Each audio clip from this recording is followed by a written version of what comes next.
when we were near Boston and Somerville, I had a camper come up to stage because I was a camp counselor. I have another camper here. That was show off. Just saying. That's all. Do you want to bring her up? I'd like to. Let's get her up. Bring up Alex Fox. All right. Alex? Sounds white, but fine. Change of pace. You say you were asking for something. Now you're being passive I wanted to hear about Alex Fox. You wanted to hear about what? Hello, Alex Fox. He can sort it out. So, Alex, when we were in Somerville, Massachusetts, we had another one of Erin's campers come up, and we talked about feminine wetness, and then her mother came on stage, and shit got bananas. It got weird. Did Erin dispense any uncomfortable wisdom to you while you were at the camp? I mean, Erin was just really my sexual education, like up until I was about 14, 15. I went to a really strict school, private Catholic school, so I didn't know what sex was. And Erin really was really eager to talk about it with just our 14-year-old selves. That's not why I brought her up. No, but... Did she ever make you pass through her flesh curtains? No, but she did show me my first penis, so What? Wait, huh? No, I'm just kidding. You don't have a penis. I'm just kidding. You're totally fine. You're normal. It'd also be okay if I had a penis. No, it totally would be. It would be fine, yeah. That would be even more educating, but it's all right. Women having penises is the new black. It's true.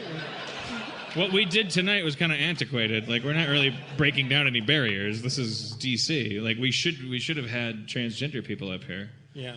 Black people, yawn. What is this, Gilligan's Island?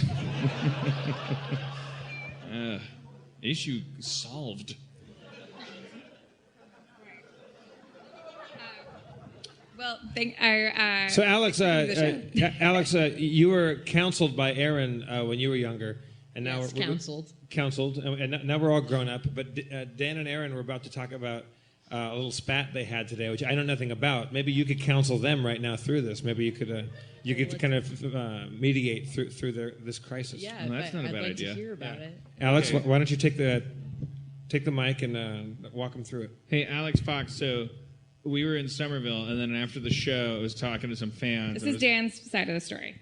I was talking to two fans about glass blowing. Mm-hmm. Very interesting. No, that was Providence last night. Oh, I'm sorry. Yes, sorry. I'm starting to be, it's all the same. Only the names have changed. I was in Rhode Island talking to two guys about glass blowing, signing a lot of autographs, foregoing the opportunity to write a TV show. It was like having decided, okay, this is where I need to be. Right. Being a hero, really. Right, of course. My girlfriend comes up to me and she says, hey, the van's leaving. I don't know if you wanted to go or if you don't want to go, but the van's leaving. Dan's side of the story. And the van is the only mode of transportation. All right, I guess I'll stay. Is everyone leaving? I don't know if everyone's leaving. There's two vans, but then there's another van leaving later. I'm not sure. I don't know. And what follows is a 25-minute conversation about when the van's leaving, when the vans aren't leaving. But I know the whole time because I'm 40. Mm-hmm. I know the whole time that what she's saying without saying it is she wants to leave. She wants me to want to leave. Mm-hmm. But she's not saying, I want you to want to leave. She's saying everything else. And I'm agreeing with it because I don't give a shit. And I'm going okay, well, if you want to take what you're saying at face value, if you want to get on the first van, get on the first van, the second van, I don't know. 25 minutes goes by my drunk estimation. Mm-hmm. She at one point she walks away, goes well, I'm going to get on the first van. She walks away. I go, goodbye, I'll see you back at the hotel. Then she comes back, and because there is no van, and there is nothing, and she goes well, the van is that there's another van of the van, and schedule van schedule, and I go again, I don't care. I'm talking to guys about glass blowing. I don't care. She walks away. And you love glass blowing. I did that night. I'd never heard anything about it. It's fucking fascinating. Really think about it. My first question was, do you just take a bunch of sand and heat it up? Does it turn into glass? The answer is no, Jeff. The answer's no. Dan, my van is leaving in a couple seconds. I already know everything about this. I don't like. This is my one chance. I'm talking to some dudes about blowing glass, Interesting talk. So then what happened? The thing that really causes the fight pops the champagne cork on the beautiful frothy anger bottle that is our relationship. The tour manager, the guy whose job it is to tell you when a van is coming and when it isn't, comes up to me and says, hey, Dan, so there's a van leaving now and there's a van leaving in 15 minutes. Which one do you want to be on? And I go, I'll take the one in 15 minutes. He goes, okay. And he proceeds to go around the bar and tell everybody. And when I see him telling it to Erin, I was drunk and I was an asshole and I was going, huh? I was like jiggling my ear, and she's like looking at me, going, "What are you doing?" And she came over to me, and I said, "I'm just saying. Do you hear how that works? You hear how easy that is?" That's rude. Yeah. Well, fuck you guys. I lost 38 minutes of glass blowing talk. All right, all she lost was a little bit of dignity for 30 seconds. I'll try to make my version a little shorter. That wasn't a diss, but thanks, guys. Yeah. Well, you can afford to, time stealer. The 38 minutes. I'm sure your Justin Timberlake arm readout has fucking 100 of my minutes on it. From just because I spent all that time talking about vans instead of fucking glass. I would have been up here tonight teaching motherfuckers how to blow a bottle out of dirt. But there's crucial shit I missed. All I know is that we're fighting. Alex, jump in, mediate for fuck's sake. What's going on? Let's hear her side. I want to hear her side of the story. Thanks, Alex. There you go. First of all, those guys talking to Dan about blowing glass, super cool. Learned a lot from them. I was also listening to them about glass and like the lightning striking the sand and that making like these big branches of glass and things. It was cool. I also had a great time at the bar. I was tired. Neil Berkeley, who's directing the documentary, was like, we're gonna get in the van and go. Sometimes like transportation has been tough and people have been left behind.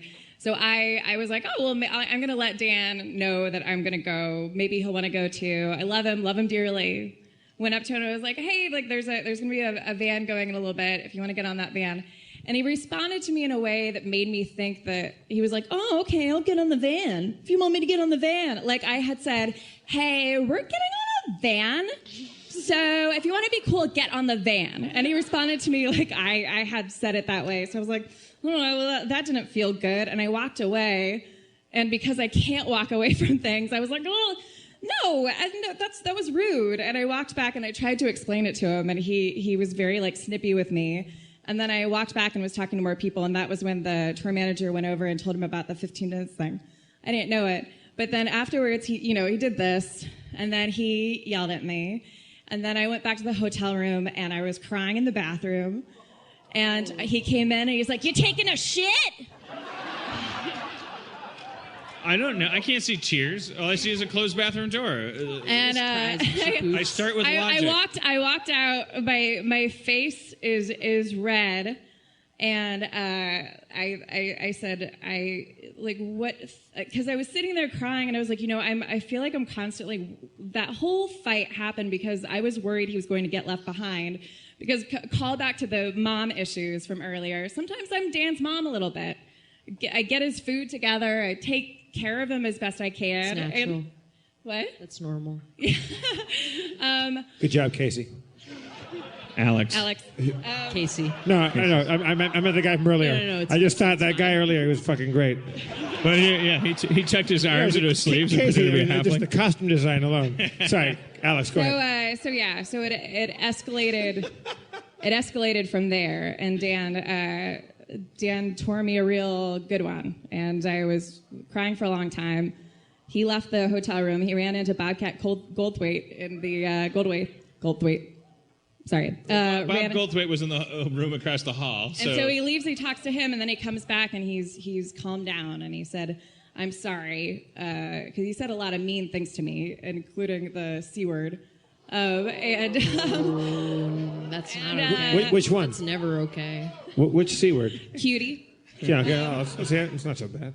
So, and then this morning I was still bummed out about it, even though he said, I'm sorry, but he said a lot of really really cruel things to me. It made me feel pretty worthless. Okay, Alex, now's your Okay. chance to graduate. Go ahead and mediate. All right. Well, here's my thing. If you apologize to her, then you're admitting that you did something wrong. You're at least realizing that you hurt her feelings in some capacity. Sure. So then, I mean, I think it was mostly a miscommunication between the two of you. You thought she was harassing you to get on this van, Right. when in reality she was just concerned about not leaving you behind. Which is Maybe. Right. all I should good- say the crux it's of this all in good argument- intentions, you know. So Yeah. I don't think He that thought I was lying. He thought that I Yeah. was bullshitting him, and I was not. And I because it's stand a by silly that. thing to lie about, and I don't think Erin would do that personally. However, Well, just have from you an dated her unbiased- for a year? No, I haven't. You're right. So I don't know. So I'm just saying from an unbiased perspective. However, you know, clearly her heart was in the right place if she's saying that she thinks she was going to leave you behind, and you admitted that you were wrong about something.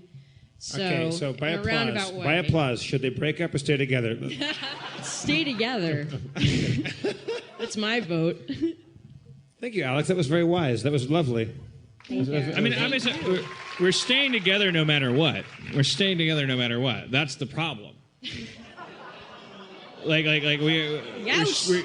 I'm never gonna leave her, and if she leaves me, I'll kill myself. So Sounds why are you healthy. even That having sounds this very healthy. conversation? You're There fine. begin the problems when you realize no that you problem. can't be without someone. Then you go like, all right, what the fuck are you doing? Why are you?